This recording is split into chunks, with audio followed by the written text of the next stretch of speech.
नमस्कार दोस्तों, मैं सरोज पांडे। 22 जनवरी से अयोध्या में बरसेगा धन, रोजगार और भक्ति, तीनों की गंगा। आज मैं बिल्कुल नए तौर पर आपको बताना चाहता हूं कि 22 जनवरी से अयोध्या में जो भगवान रामलला जी की प्राण प्रतिष्ठा होगी, उस दिन से लेकर के आगे तक अयोध्या में धन की बारिश होगी और वैसे भी हो रही है पिछले 4 वर्षों से। आप सभी जानते हैं, श्री राम मंदिर को बनाने के लिए पूरे देश से लोगों ने, शायद दुनिया भर से, हिंदुओं ने, सनातनियों ने बहुत सारे पैसे उन्होंने डोनेट किए हैं, दान किए हैं। मेरी माँ भी कहा करती थी, अब तो पिछले साल वो नहीं रही, मेरी माँ का कहा करती थी कि जब ये भगवान राम का मंदिर बनेगा तो हम उसमें पैसे देंगे। दिए उन्होंने, उनके जाने के बाद हम सब ने दिए। अब देखिए, मैं आपसे कहना चाहता हूँ कि लोग धर्म को धन से जोड़ते हैं। मैं भी आज वही करने वाला हूँ। मैं आपको बताना चाहता हूँ कि भगवान राम का वो जन्मभूमि कैसे वो धन धान्य से भरपूर होने वाला है। मजा तो तब आएगा जब 22 जनवरी से वहां पर रामलला जी के प्राण प्रतिष्ठा के बाद जब वहां लाखों लोग प्रतिदिन जाएंगे। लाखों न सही तो 50,000 लोग। अगर 50,000 लोग भी प्रतिदिन जाते हैं अयोध्या घूमने के लिए, भगवान राम के दर्शन करने के लिए, तो जरा सोचिए, सभी लोगों ने अगर 100-100 रुपये भी दान किए उस मंदिर में, तो प्रतिदिन की आमदनी कितनी होगी? खैर, आप जोड़ते रहिएगा, ये तो कम है। उसके अलावा अयोध्या में, पूरे के पूरे अयोध्या शहर में जब 50,000 लोग आएंगे, वहाँ ठहरेंगे, तो वहाँ के होटलों में कमाई होगी या नहीं होगी? इस तरह से देश में रोजगार बढ़ेगा या नहीं बढ़ेगा? पहली बार मैं कह रहा हूँ, भगवान राम के आ जाने से इस देश के इकोनॉमी में कितना बड़ा बदलाव आएगा। भगवान राम, उनका मेडिटेशन, उनका मंत्र जाप, वो तो महिमा बहुत बड़ी बात है। क्योंकि आज मंगलवार है और आज मैं आप सभी को बताना चाहता हूँ, भगवान राम, आपको मोक्ष पाना है तो भी भगवान राम, आपको धन पाना है तो भी भगवान राम, आपको वैवाहिक जीवन में सुख पाना है तो भी भगवान राम, आपको प्रेम के जीवन में सुख पाना है तो भी भगवान राम। मुझे लगता है भगवान राम और माता सीता, इनका जो प्रेम संबंध रहा है या उनका जो वैवाहिक संबंध रहा है, जिस प्रेम की ऊंचाई को भगवान राम ने छुआ, माता सीता ने छुआ, वैसा बहुत ही मुश्किल है, असंभव टाइप का, इम्पॉसिबल लव। भगवान राम और माता सीता का शुरू का दृश्य में देखिए, जहाँ पर भगवान राम फुलवाड़ी में घूमने जाते हैं, फूल लाने जाते हैं भगवान विश्वामित्र के लिए, और साथ में लक्ष्मण भी है। बड़ा सुंदर एक दृश्य है वहाँ पर, जहाँ पर भगवान राम कहते नहीं है, कहलवाते हैं लक्ष्मण जी से कि जनकपुरी घूमने की इच्छा है तो आप कहें तो हम लोग घूम लें। विश्वामित्र जी भविष्य को देखते हैं और लक्ष्मण को और भगवान राम को आज्ञा देते हैं कि जाओ मिथिला नगरी घुमाओ। और जो फूल तोड़ने के लिए जाते हैं भगवान राम, तो वहीं पर फुलवाड़ी में उनको दर्शन होते हैं। प्रथम दर्शन होता है माता सीता से और उन दोनों के बीच प्रेम का अंकुर फूटता है। इसके बाद भगवान राम सोचते हैं कि पता तो लगाए कि वो रहती कहाँ है। माता सीता का एड्रेस जानने का ये उपाय था कि उन्होंने लक्ष्मण जी को उकसाया कि महर्षि विश्वामित्र से कहो कि हम लोग ना जनक नगरी, मिथिला नगरी घूमना चाहते हैं। वास्तविक बात तो ये थी कि भगवान राम को सीता जी से प्रेम हो गया है और वो उनको ढूंढना चाहते हैं कि वो रहती कहाँ है। विश्वामित्र जी ने बहुत दूर तक देखा कि मामला तो ये है कि भगवान राम को प्रेम हो गया है और ये उस घर ढूंढने के बहाने वो मिथिला नगरी घूमना चाहते हैं। खैर, भविष्य को नजर में रखते हुए विश्वामित्र जी आज्ञा देते हैं कि जाइए आप लोग नगर में घुमाइए। उसके बाद इतनी बड़ी शर्त जो भगवान राम के शिव को तोड़ सकेगा उनसे ही वह होगा, यानी कि योग्यता। भगवान राम और माता सीता का प्रेम का सबसे बड़ी ऊंचाई यही है कि उस जमाने में राजाओं के पास एक से अधिक पटरानियां हुआ करती थी, लेकिन भगवान राम के जीवन में एक सीता के अलावा दूसरा कोई नहीं रहा। बहुत बड़ी बात है। एक राजा हो और उनके पास सिर्फ एक पत्नी हो, इसका मतलब कि वो राजा भोगी विलासी नहीं है।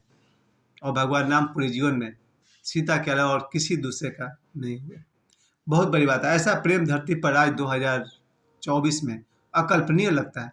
दुनिया में कोई ऐसा आदमी हो जो अपनी पत्नी या अपनी प्रेमिका के सिवा किसी और को नहीं सोचता हो, बड़ा असंभव लगता है, पर होता होगा। जिस देश में भगवान राम जैसे भगवान हुए हैं, वहाँ बहुत लोग होंगे जिनके मन में केवल उनकी पत्नी का वास है या केवल उनकी प्रेमिका का वास है। खैर, वापस लौटते हैं अयोध्या पर। यही अयोध्या जो आज से 50 साल पहले कहिए या 20 साल पहले, उस शहर की क्या स्थिति थी और आज वही अयोध्या में जब मैंने देखा इस समय पिछले 4 वर्षों से काम चल रहा है अयोध्या पर, सड़कों का निर्माण हो रहा है, बहुत सारे दुकान हैं, घर हैं, सबका घर का कलर कर दिया गया है, सभी दुकान पर जय श्री राम लिखा हुआ है। समझिए कि 22 जनवरी को जब वहाँ पर लाखों लोग या कौन जाने करोड़ लोग वहाँ पहुँच जाएंगे, अगर 1 करोड़ लोग पहुँच जाते हैं तो आश्चर्य क्या है। पूरी धरती से मुझे लग रहा है अगर 700 करोड़ दुनिया में आदमी है तो 100-200 करोड़ तो उसमें से हिंदू सनातनी है। ये 100-200 करोड़ हिंदू सनातनी में से अगर 1 करोड़ आदमी भी अगर अयोध्या पहुँच जाता है उस दिन, तो कोई आश्चर्य नहीं है। और प्रतिदिन 1 लाख से अधिक दर्शनार्थी अगर अयोध्या आने लगे तो उस अयोध्या शहर में क्या रोजगार बढ़ेगा या नहीं बढ़ेगा? अर्थव्यवस्था मजबूत होगी, बहुत सारे धन होंगे। और वैसे भी भगवान राम का मंदिर बनाने के लिए कहा जाता है कि 4 गुना धन उन्हें प्राप्त पहले से हो चुका है। और अगर ये जो राम मंदिर ट्रस्ट का जो अकाउंट नंबर है, बैंक अकाउंट नंबर है, उसमें अगर पूरी दुनिया भर के भारतीय या हिंदू या सनातनी अगर हर महीना उस अकाउंट में 100 रुपया भी डालें, तो आप राम मंदिर ट्रस्ट का इनकम का आप अंदाजा लगाकर देख लीजिए। 100 करोड़ आदमी अगर 100 रुपया भी पर मंथ उसमें पैसे डालते हो, तो वहाँ का आमदनी 10,000 करोड़ रुपया हर महीना का होगा, कम से कम। इसके अलावा जो वहाँ पर दुकानें हैं, होटल्स है, और भी फोटो होगा, स्टूडियो होगा, बिजनेस होगा, और बहुत कुछ जहाँ पर भगवान राम के दर्शन करने लोग आएंगे, फूल वाले, फल वाले, पूजा वाले, प्रसाद वाले। आप सोच सकते हैं अयोध्या नगरी क्या से क्या हो जाएगी, और उसी दिन हमारा देश क्या से क्या हो जाएगा। पूरे देश में हर व्यक्ति रात को सोएगा तो भगवान राम जी का वीडियो देखते हुए सोएगा, यही होगा ना। 22 जनवरी से पूरे देश में लोग अपने अपने मोबाइल पर श्री राम मंदिर का वीडियो देख देख के लोग सोएंगे। जो राममय वीडियो देखकर सोएंगे वो आदमी सुबह जगेंगे तो उनका मन भगवान राम के नाम से राममय होगा, और जिसकी सुबह राम से शुरू हो उसका सारा दिन मंगलमय होगा। हर आदमी तरक्की करेगा। भगवान राम से जो लोग भी जुड़ेंगे, भगवान राम की भक्ति से जो लोग भी एक हो जाएंगे, भगवान राम को ध्यान करते हुए बहुत कम जगह दिखाया गया है, किसी कैलेंडर में भी नहीं दिखाया जाता है। लेकिन याद कीजिए रामचरितमानस का, रामायण का शुरू के एपिसोड में ही दिखाया गया है। गुरु वशिष्ठ भगवान राम को सूर्य नमस्कार सिखाते हैं, मेडिटेशन सिखाते हैं। अगर आप पालथी मारकर बैठकर भगवान राम की तरह ध्यान करते हैं, या भगवान राम के नाम का मंत्र जाप करते हैं, या उनकी भक्ति करते हैं, आपके जीवन में बहुत बड़ा चेंज होगा। इसका सबसे बड़ा उदाहरण है हमारे नौजवान बाबा बागेश्वर। भगवान राम के नाम की महिमा है, बालाजी हनुमान जी की महिमा है कि आज पूरी दुनिया में 100 करोड़ आदमी को पता है कि बाबा बागेश्वर कौन है। अभी कल परसों मैंने एक वीडियो डाला था बाबा बागेश्वर के साथ बॉलीवुड, उसे हजारों लोगों ने देखा मेरे इस लॉन्ग वीडियो को। बहुत बहुत धन्यवाद कि आप लोगों ने मेरा सहयोग किया है। भगवान राम की महिमा है कि बाबा बागेश्वर आज पूरे धरती पर सनातन का डंका बजा है।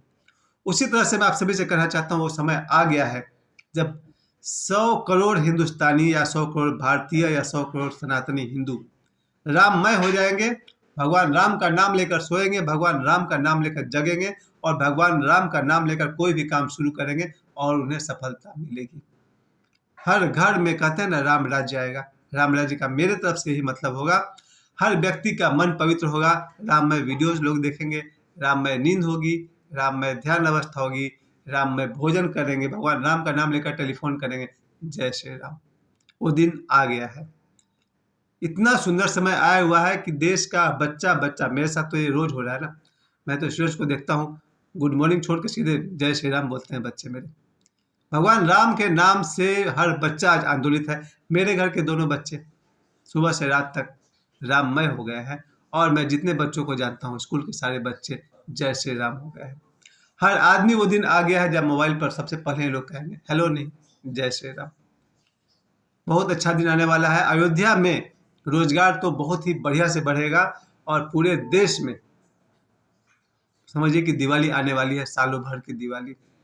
मैं अनुमान करता हूँ कि 22 जनवरी के बाद से हर आदमी, हर हिंदू, हर सनातनी और हर राम का बच्चा, राम का प्रेमी बहुत ही सुखी और आनंदित जीवन जिएगा।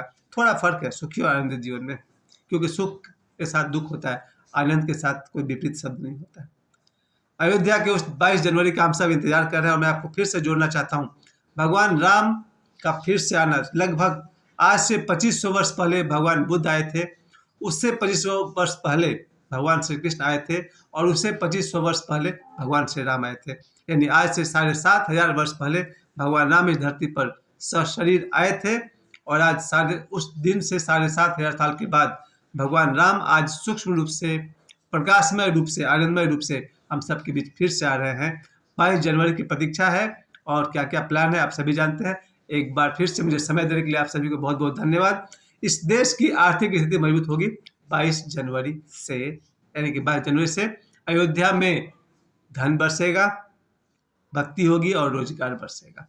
मुझे समय देने के लिए आप सभी को बहुत बहुत धन्यवाद और जय श्री राम।